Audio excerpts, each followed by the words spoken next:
So I work with the U.S. Youth Climate Strike, specifically under the Pennsylvania subchapter. And basically the organization is built on youth-led participation. So we're focusing on empowering the youth.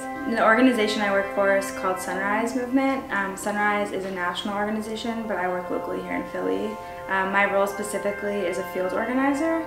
The September 20th strike, I think, has been deemed the largest worldwide climate strike, climate justice action in the world. In regards to September 20th, as the U.S. Youth Climate Strike, we're actually one of the main youth coalition organizations.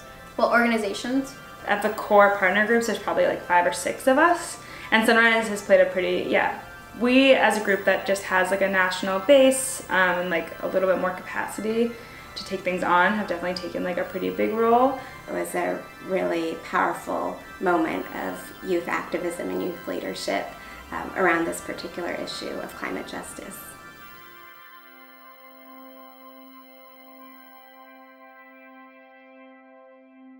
So my background isn't really in organizing at all. It's in urban farming, which has a lot of ties. I got involved with urban farming or farming in general because of a general like love of the environment and of food. And I think something I really liked about farming is that it is very tangible. It's like, okay, like you eat good food and you're healthy and it's good for the environment. Okay, that's great. But recently in the past like few years, it's just been feeling like not enough. And, you know, just with our current political climate, just feeling like working on such a local level like wasn't enough, and that like we needed huge systemic change in order to combat the climate crisis. I believe like I just opened an email. The state director at the time, she contacted me. She like emailed me and she was like, why don't you join a Zoom call? And I was like, sure. That Zoom call ended up becoming like more calls, and I slowly got more organized and like started being more involved.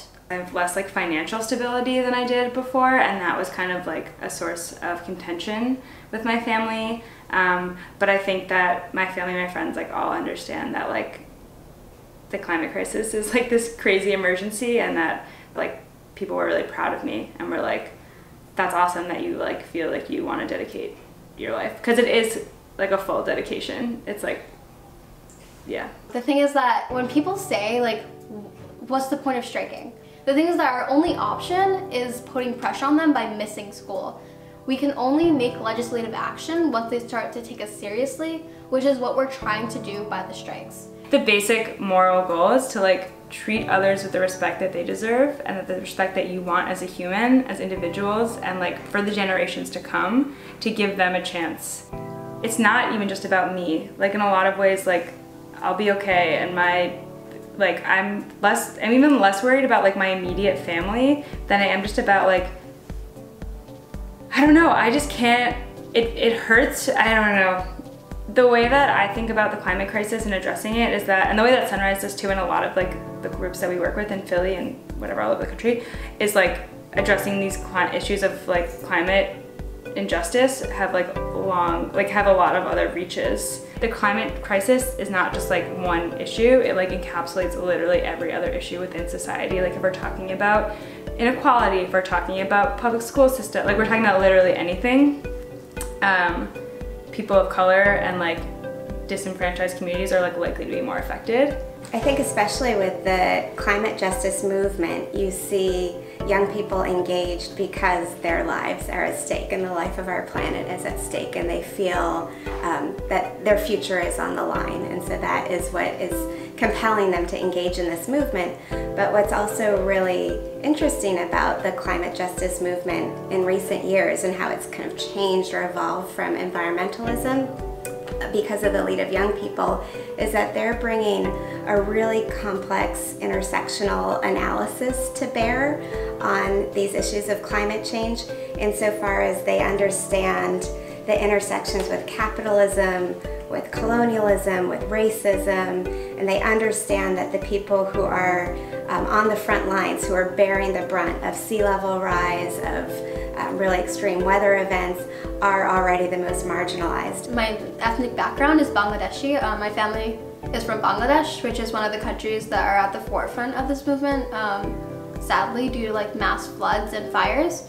But I think like with my experience, it's kind of been not a privilege, but I've been forced to kind of take action. The reason that climate change is so important to me is because of like my family and the fact like you don't see that perspective. Like when I gave my first speech on March 15th, I believe that was the first strike, people came up to me and were like, your story is so inspirational, but I realized that no one got that connection from any of the other speakers because they didn't have the stories that I had.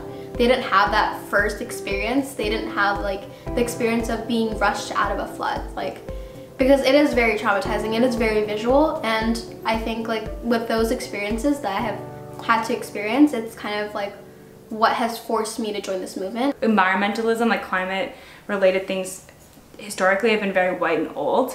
They've been very like graph based and been like, look, if you see this like 300 ppm, like graph, here's my graph of carbon output, and that does not relate to people. That doesn't speak to these values. Whereas like a lot of these younger groups now like really speak to people's values. People are being more open. We're listening to more stories. We're prioritizing like our experiences rather than like what neighborhood we're from or like how we look. I think it's more about like who you are, like as in like what you have experienced and what qualifies you to be there. For September 28th strike, organizing looks very hectic just because it's such a bigger strike than usual. When we've done organizing, it's just been our team. So this time around, we have a whole coalition, and it's like very overwhelming because we have like so many different like organizations, and it's not just like our team that I'm very like familiarized with. Working with partners is like amazing, and like so many skills can be brought to the table, but it can be challenging. So it's like been organizing meetings, and like up until now it's been really focused on recruitment, like getting people to go to high school, getting people in different high schools to recruit high schoolers, getting teachers on board to let them take their, like if they need to take kids out of school. Yeah, we have a Slack where we like are constantly like talking about, we're like up to getting the speaker, getting the order, getting who's emceeing, like who are the marshals, so like who can, we have to make, you know, we have to decide on a route for the rally, and then who are the people that are literally going to help people get along the way to the rally, like who can lead the chants. We have people who are like police liaisons in case there's any encounters with the police, and like we have people that can be called on to like there's so many like roles that need to be filled that like even as someone who like, this is not my first action that I've planned, but I'm newer, I'm like, wow, it's crazy. Like I used to just show up and be like, all right, I'm here, like let's protest, but really like it's a lot of work, which is great. It's awesome work, and I'm so excited for the strike because I think it's gonna be really awesome, and I'm like, but it is, yeah. A lot of like fun logistics, getting a stage. We got the stage, okay, how are we gonna get the stage? Like who's gonna, we have 2 art builds happening this weekend. So that was like planning the art builds, getting spaces, getting the stencils, getting the materials, getting the funding, like so that everyone can hold art that like is like all cohesive, and it's not just like a bunch of people show up without signs. Art builds are a really powerful tool in a lot of different ways. I think one of them on a very basic level is like getting people together before the strike, and it can be like a community building, but on a larger scale it's like the optics of a lot of people holding signs just like looks a lot better, and it's like also like in terms of your mental thing, like holding a sign can feel really powerful versus just kind of like standing and like marching. In regards to all of the other logistical stuff, we have committees, we work with other individuals, we like give off tasks to one person and like another person has a different task. So it's a lot about like negotiation as well as like partnership and like community and teamwork, in the sense like you have to like delegate tasks among your team and like communicate like effectively with them before you make a big decision on your own.